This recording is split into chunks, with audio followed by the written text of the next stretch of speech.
নমস্কার বন্ধুরা, TST gaming চ্যানেলে আপনাদের সকলকে স্বাগত। আমি ঈশিতা চলে এসেছি একটা নতুন ভিডিও নিয়ে।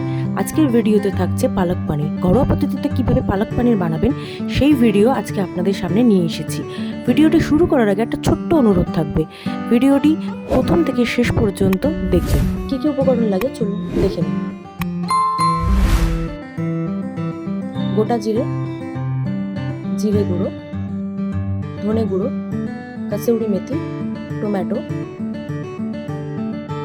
কাঁচা লঙ্কা, পনির, রসুন কুচি, পেঁয়াজ কুচি, ফ্রেশ ক্রিম, আর লাগছে পালং শাক। চলুন রান্নাটা শুরু করা যাক।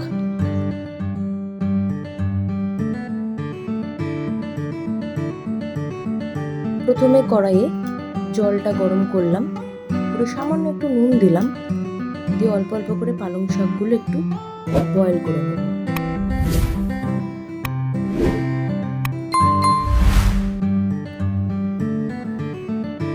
এবার একটা ঢাকা দিয়ে দেবো। 5 মিনিট মতন বয়েল করার পর ঢাকনাটা খুলে নেব। পালং শাকটা আমার সিদ্ধ হয়ে গেছে। সিদ্ধ হয়ে যাওয়ার পর এবার আমি একটা বোলে বরফ জল রেডি করে রেখেছিলাম, সেই বরফ জলে আমি পালং শাকগুলো অল্প অল্প করে আমি ভিজিয়ে দিলাম। দেওয়ার পর কিছুক্ষণ ঠান্ডা হয়ে যাওয়ার পর এইবার আমি একটা ছাঁকনির সাহায্যে পালং শাকগুলো নিলাম, নিয়ে আমি এক্সট্রা ময়েশ্চারটা বার করে দিলাম।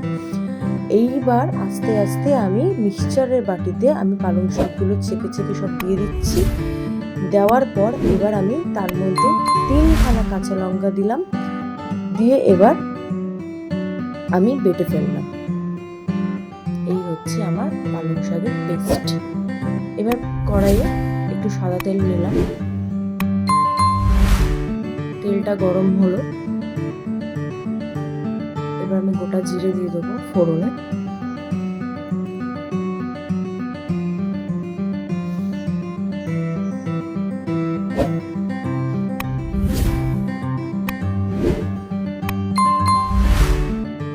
পেঁয়াজ কুচি দিয়ে দিলাম। পেঁয়াজটা ভালো করে একটু নেড়ে চেড়ে নিলাম, একটু সামান্য নুন দিয়ে দিলাম।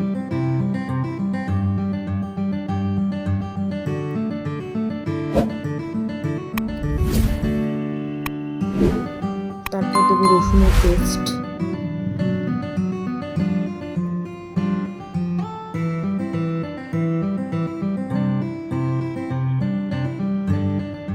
ভালো করে কুক করে নিচ্ছি। এরপর দেবো টমেটো কুচি,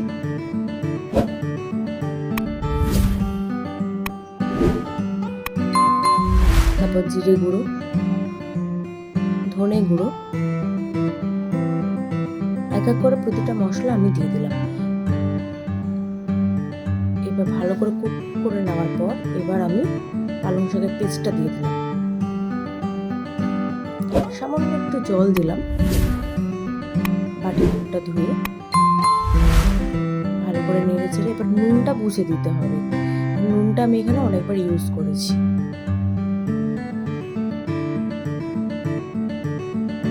তারপর সামান্য একটু চিনি দিলাম, টেস্টটা যাতে ব্যালেন্স থাকে। একটু ফুটে উঠলে এবার আমি এক এক করে পনির দিয়ে দিলাম।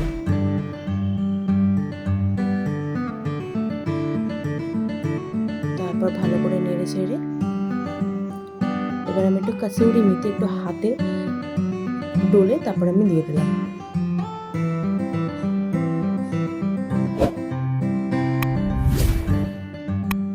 এরপর আমি দেবো ফ্রেশ ক্রিম।